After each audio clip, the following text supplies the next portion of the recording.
Barşanızga selam hürmetli көрермендер. Bu videoda men sizlerge interaktivite panelмен қалай жұмыс істеу керек екенін көрсетемін. Interaktivite panelді қосу үшін оңжақ болушында арнайы батырманы басыңыз қосылу деген. Interaktivite panel тақтасы қосылған кезде пароль сұрайды. Бұған біз орнатылған парольді жазамыз. Басты бетте сағат пен арнайы бағдарламалар көрсетіліп тұр. S-Write, передача данных, диспетчер файл. Нажық бетіне көшсек, интернетке кіретін Google Chrome, басқа приложение, видеоплеер, облакада сақтау, камера дегендей приложениялар тұр. Ең негізі қолданатын бағдарламаларды көрсетемін. Ең бірінші S-Write. Мұнда қолмен жазуға болады. Және де өзінің арнайы екі ручкасы болады. Біреуі жіңішке, біреуі тоқтау келген. Жіңішке илеу келген ол компьютердегі шыққан мәселе секілді жұмыс істей алады. Ал тоқтауға екі жағында жазуға болады. Екі жақпен де жазуға болады.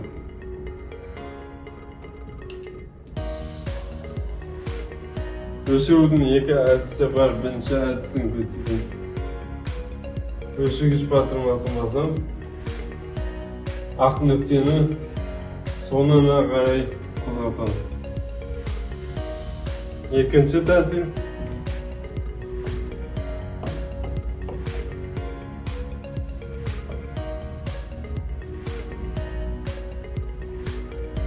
выделение деген батырманы басамыз. Осылай домғатып выделение жасаймыз.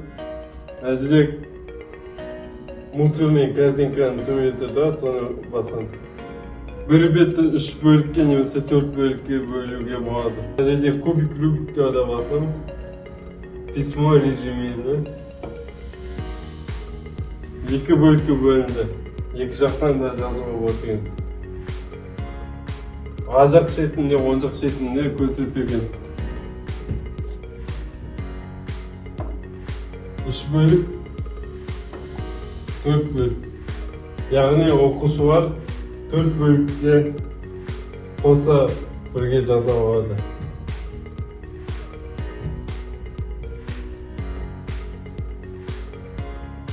Оқушының қатесін түзеу үшін әжеде арнайы қызыл нүктені басамызда қызыл цветпен белгіленген. Осылайша қатесін өлшейміз. Тек осы бетті ғана өлшеу үшін әжеде ақ нүктені басып, соңына дейін жылжытамыз. Тақта секілді фонды ауыстыру үшін әжеде 3 нүктені басып, настройка фонаға кіреміз. Өзіңізге қалаған фонды таңдаймыз. Әже мысалы футбольный поле бар.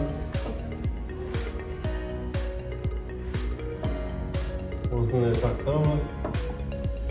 Жазу бет, дәптер беті бар. Зор көз дәптері бар.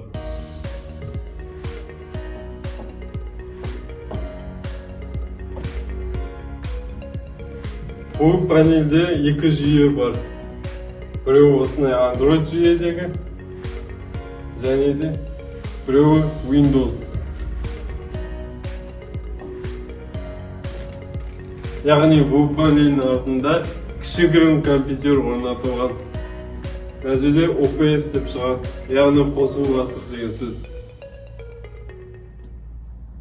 Бұл біздің кәдімгі настольный компьютер секілді. Бақта үлкен Windows қосылды. Бұл жерде біз көптенімізде браузерлер бар, интернетке кіретін Google Chrome, Edge дегендей. Астында Zoom бар. Sizler özleriniz konferensiya жасап немесе онлайн konferensiyaga кіру деген секілді. Оны бәрі біледі. Және де экранный клавиатура бар. Тақырып бір нәрсе ақпарат тарату үшін Google Chrome'ға кіреміз, немесе Edge'ға кіреміз.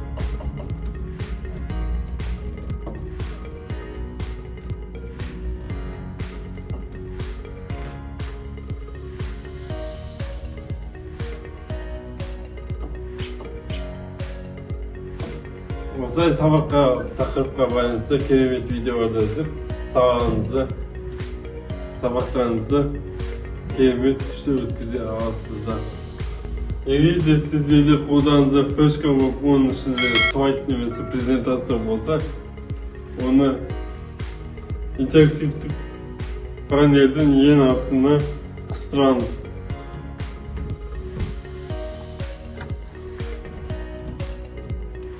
Флешкамыз шықты.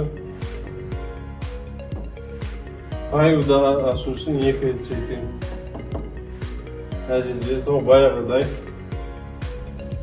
слайдшоуға басамыз. Ең басынан бастамыз слайдшоуға дейін.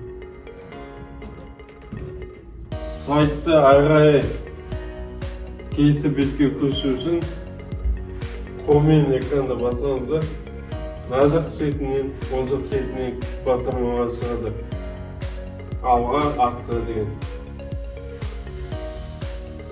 Және слайдты өшіру, қосу.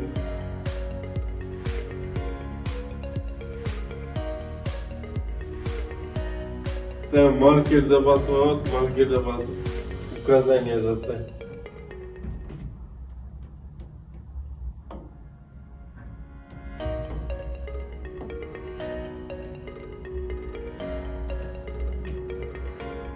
Interaktivті panelді өшіру үшін пустты басамыз. Және өшіру басамасын басамыз. Завершение работы.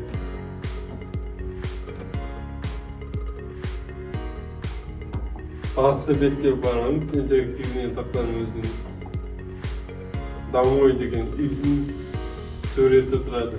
Жақ төменгі шетте розетканың суреті тұрады, соны басам. Подтвердить деген кнопканы басамыз. Осымен біздің видеомыз аяқталды. Сіздерге ұнады деп ойлаймын. Келесі видеода көріскенше сау сәлеметте болыңыздар.